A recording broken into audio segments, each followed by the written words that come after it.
What is going on, guys? I am the FD Guru, bringing to you guys another episode of my DFS NBA podcast.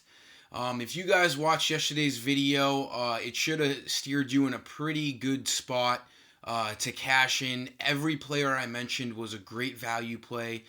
Everyone reached value except for Ben Simmons, who ended up falling just short, but he was a chalky play anyways, and he still played well. So let's try to do that again tonight. Obviously, make these videos to help you guys out and build a good amount of your squad. So we have an interesting slate tonight. There's not a lot of injuries, but there's a couple of good plays that I'm really fond of right now. But as always, we'll keep an eye out on injury news as we get on later in the day. So point guard is a tough position tonight. If you want to spend up on Westbrook, I don't mind it. They are at home. I know Utah has a good defense, but his price doesn't really make him a must pick. Paul George as well. But if you can spend up for him, I do like Westbrook. But I do like Darren Collison as a middle tier guy tonight. He's got a great matchup against the Pelicans, and he's a pretty safe play. Not as much of a GPP play as much of a cash play.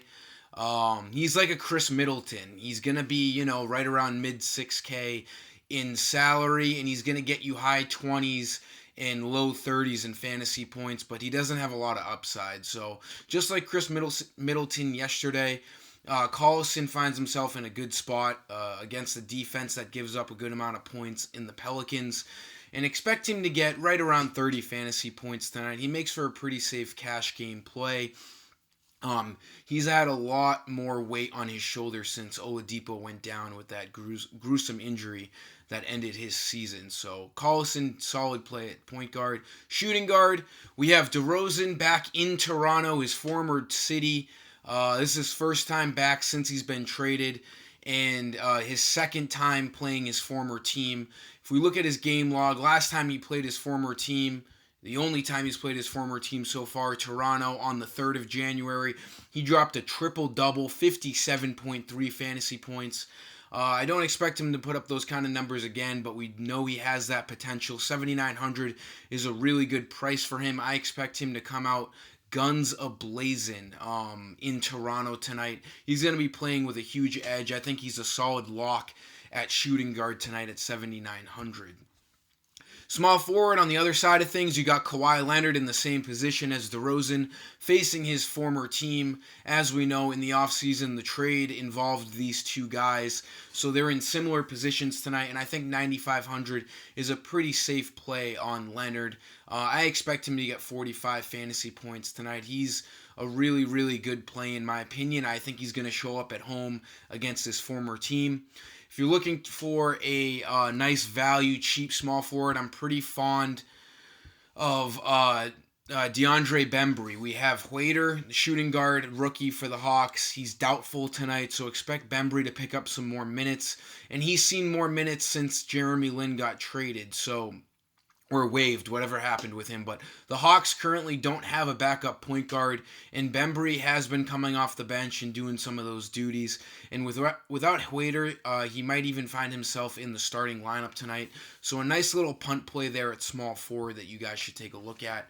Speaking of punt plays, look at Ivan Rabb tonight. He's in a really good spot. You have Valanciunas, the new acquired center from the Raptors, who's out tonight for personal reasons. That's going to open up more minutes for these Grizzlies big men like Ivan Rabb. And we have a GTD game time decision on Jaren Jackson. So if Jackson is out tonight, that makes Rabb even more of a chalk play. But even if Jackson's playing tonight, I think Rabb is still going to find himself some minutes. And like over on FanDuel, they do drop the lowest score, so you do have that safety blanket with Rabb. But he finds himself in a really nice, chalky position tonight at power forward. Centers, if you want to spend up, I do like Karl Anthony Towns in a good spot against the Knicks tonight, but he's a game-time decision. He was actually in a car accident, I think yesterday, or 2 days ago. So they're putting him as questionable. They don't know how banged up he is. Hopefully he's okay, and if he's playing tonight, he is a solid play at 10-8. He should easily be able to get 50 fantasy points at Madison Square Garden. But as a cheaper center, I do like Jahlil Okafor. After the All-Star break, it was announced that Anthony Davis, not surprising, is going to see his minutes decrease more and more towards the end of the year, along with Jrue Holiday. So that leaves Pelicans big men like Julius Randle and Okafor to see some more playing time, and you can't really pass up this price at $4,600. Last two games, he's seen 29 and 22 minutes. I expect him to see right around 24, 25 minutes tonight.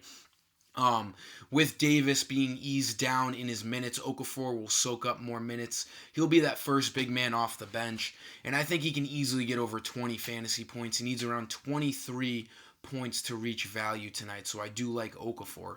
That'll sum up today's video, guys. It's Friday. Enjoy your weekend. I hope you find these videos helpful as usual. Drop a like, subscribe to my channel. Until next time, I am the FD Guru. Peace.